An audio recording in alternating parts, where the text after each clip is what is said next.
So hello guys, video की start करने से पहले जो चैनल पे नए आए हो वो चैनल को सब्सक्राइब कर लो। और दोस्तों, अगर आपको मेरे मेन चैनल के बारे में नहीं पता है, आप इस चैनल पर पहली बार आए हो, तो मेरे मेन चैनल का लिंक डिस्क्रिप्शन में है, वहाँ से आप मेरे मेन चैनल को भी सब्सक्राइब कर सकते हो। और गाइस, ये सीरीज़ काफ़ी ज़्यादा ऑसम होने वाली है।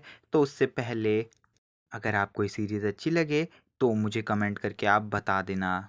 तो एपिसोड स्टार्ट होता है और एपिसोड की स्टार्ट में हमें दिखाया जाता है एक सिटी को। और हमें उस सिटी के गेट के बाहर एक बंदे को दिखाया जाता है जो एक सेल में होता है।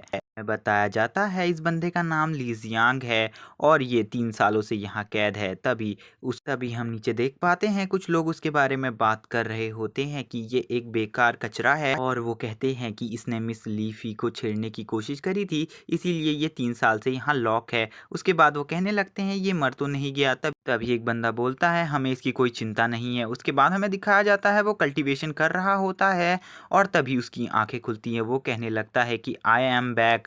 वो बोलने लगता है I am Li Jiang is back. और वो बताता है कि वो 3 साल से यहाँ कैद है, लेकिन उसने पूरे 3 साल में पूरे हेवन का ट्रैवल किया है। और वो कहने लगता है कि अभी मेरी बॉडी ख़राब हो रही है तो मुझे इसे सही करना होगा, क्योंकि ये उसके बाद वो बोलता है कि ये बाद में मेरे लिए प्रॉब्लम खड़ी कर सकती है, इसीलिए मुझे हेवन बुक का यूज़ करना चाहिए। तभी हमें हेवन बुक को दिखाया जाता है जिसके साथ ली जियान कल्टिवेट करने लगता है। और तभी हमें दिखाया जाता है कुछ देर बाद का सीन, हमें ली जियान के पीछे एक ड्रैगन को दिखाया जाता है और उसका ऑरा काफ़ी ज़्यादा पावरफुल होता है। ली जियान बोलने लगता है कि मैं कुछ नहीं भूला हूँ, मुझे मेरे अपनों ने ही धोखा दिया था, मुझे तो उसी ने धोखा दिया जिसे मैं अपना सबसे अच्छा दोस्त समझता था। उसके बाद वो अपनी स्टोरी स्टार्ट करता है।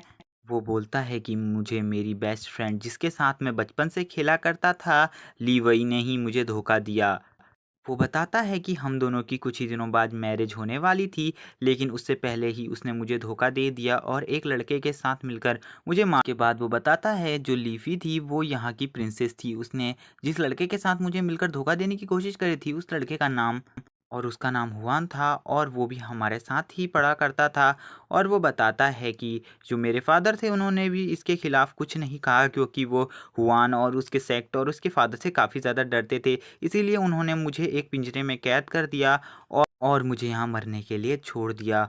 और उन दोनों ने आपस में शायद शादी भी कर ली होगी अब। उसके बाद वो बताता है वो एक बार मेरे पास आई थी, उसने मुझे बताया कि उसने मेरी सारी टेक्निक्स को सेल करना स्टार्ट कर दिया है, जिससे वो काफ़ी ज़्यादा फेमस भी हो जाएगी और वो काफ़ी ज़्यादा अमीर भी। और उसके बाद वो बताने लगती है तुम काफ़ी ज़्यादा जीनियस थे, लेकिन अब तुम खाली एक कुत्ते के जैसे हो। ये बात सुनने के बाद जो लीजियान होता है उसे काफ़ी ज़्यादा गुस्सा आता है इसके ऊपर, लेकिन वो कुछ कर नहीं सकता था। उसके बाद वो बोलती है तुम ऐसे ही मरने के लायक हो। उसके बाद लीजियान बोलने लगता है मेरे फादर ने जब कुछ नहीं किया तो मैंने अपनी सारी आस खो दी थी, क्योंकि जो मेरे रिलेटिव्स थे वो सभी मुझे चिढ़ाने लग गए थे कि तुम एक बेकार इंसान हो और तुम्हें जीने का कोई हक नहीं है। उन्होंने तो मुझे मर जाने की भी सलाह दी। और उसके बाद कुछ लोग तो ऐसे भी थे जिसने मुझसे कहा कि तुम्हें मिस को ऐसे परेशान नहीं करना चाहिए था। मैंने कितना उन्हें समझाया और उन्हें पूरी तरीके से समझाने की कोशिश करी कि मैंने कुछ भी नहीं किया था, लेकिन किसी ने भी मेरी बात नहीं सुनी। यहाँ तक जो मेरे फादर थे उन्होंने भी मेरी बात नहीं सुनी। बताता है लेकिन उसके मास्टर ने उसकी हेल्प करी और उसके मास्टर ही उसे हेवन ले गए थे।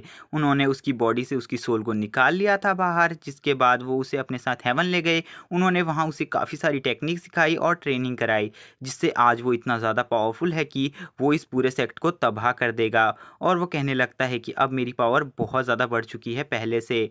और वो बताता है अब वो किसी को नहीं छोड़ेगा। तभी हमें उसके आसपास काफ़ी ज़्यादा एनर्जी पावर दिखाई जाती है, जो कि काफ़ी ज़्यादा प्योर होती है और उसकी पावर भी अब काफ़ी ज़्यादा बढ़ गई होती है अपने पिछले टाइम के मुकाबले। और वो कहने लगता है कि अब वो किसी को नहीं छोड़ेगा। के बाद हमारा सीन कट होता है और हमें सिटी का सीन दिखाया जाता है, जहाँ पर हमें नाइट का सीन दिखाया जाता है और वहाँ पर कुछ लोग भाग रहे थे। तभी हमें वहाँ पर एक ओल्ड मास्टर को दिखाया जाता है जो अपने 2 बंदों के साथ होते हैं, और वो उन दोनों बंदों से कहने लगते हैं हमें लीजियान को मारना होगा, क्योंकि वो वापस जाग चुका है और सब लोग जानते हैं कि वो कितना ज़्यादा पावरफुल है। वो कहने लगते हैं मुझसे मिस ने ऐसा कहा है करने के लिए कि उसे मार दो। उसके बाद वो दोनों जाने लगते हैं उस ओल्ड मास्टर के साथ। और दोस्तों, यहीं पर हमारा एपिसोड ख़त्म हो जाता है। अगर दोस्तों आपको स्टोरी पसंद आ रही है तो कमेंट करके मुझे ज़रूर बताना, मैं इसका नेक्स्ट पार्ट जल्दी ही लाऊंगा। Okay bye guys.